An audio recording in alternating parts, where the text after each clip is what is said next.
आणि त्याचा स्वभाव बदलला किंवा तो वागण्यात निष्ठुर झाला की म्हणतात त्याचं वागणं आजकाल बदललंय. तो आजकाल फार रुडली बोलतोय. कारण अगदी सोपं आहे. कारण इतके दिवस तो काहीच बोलला नव्हता. रिबेल झाला होता आणि आता पहिल्यांदा बोलला की लगेच त्याचं बोलणं रूढ वाटायला लागतं लोकांना. थोडक्यात आपल्या वर्तणुकीने समोरच्या सुहृदयी माणसाला निष्ठुर बनवू नका. निष्ठुर बनवू नका. आपला अहंकार, आपला घमंड बाजूला ठेवा.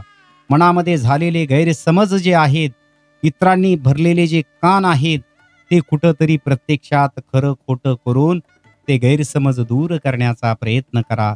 एकमेकांवरचा विश्वास कमी होऊ देऊ नका.